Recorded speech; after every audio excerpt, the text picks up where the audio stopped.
So, I posted a video last night talking about the fact that according to William Hill, the bookmaker here in London, one of the big bookmakers, which they place bets on all sorts of things from sports to world events to elections, it turns out, had ranked us as number 3rd in the London mayoral election. And this is the highest ranking of an independent candidate in the history of the race for mayor. So we were pretty blown away at world headquarters, 10 days after announcement that we would be ahead of everyone else.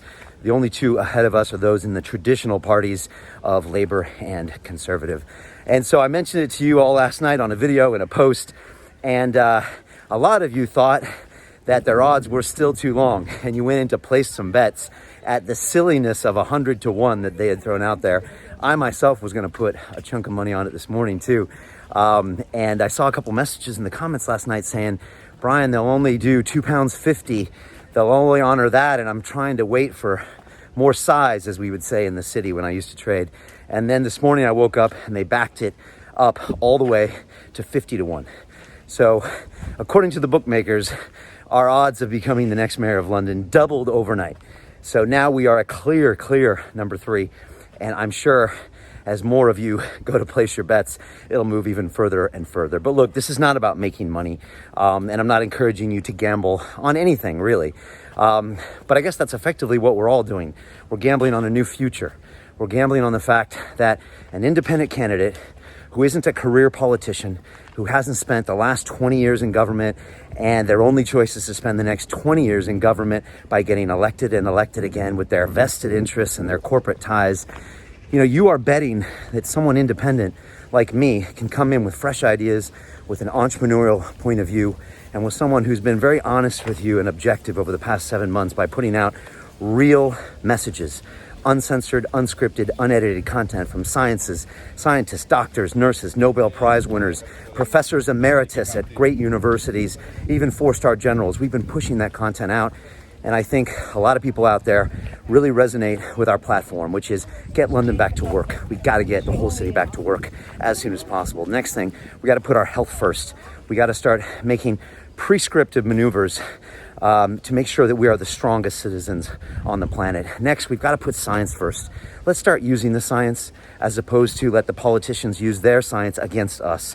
And let's really put in these protocols. The hospitality industry, it's one of the safest places to go. The gym industry, one of the safest places to go. 1.7% of transmissions. Hospitality, 3.3% of transmissions. They really have their business as keeping us safe, and yet we're closing these sectors down. It makes no sense.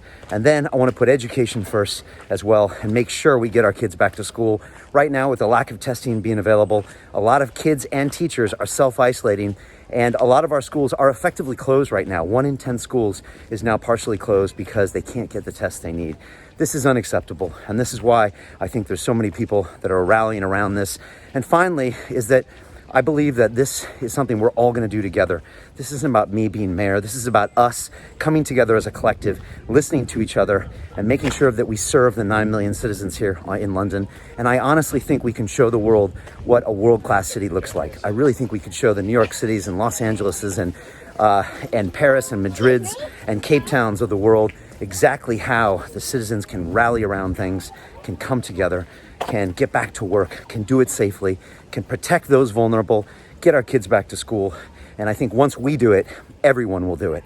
And so I'm really excited. I'm humbled. I'm honored. And again, I am here to serve you. That is my job. And I appreciate all the support, the comments you're giving me. I mean, really, I've just never felt so empowered by you. Thank you so much. I appreciate it. Again, I can't do this without you. And when we do this, and when we all move into City Hall in May, this will be when our work starts.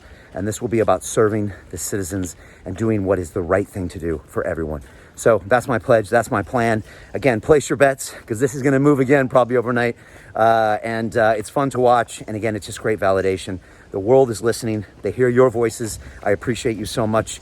And all I have to say is onwards. We've got 6.5 months left. Let's take it to them and show them that we are here to take London in a new direction. Thank you very much.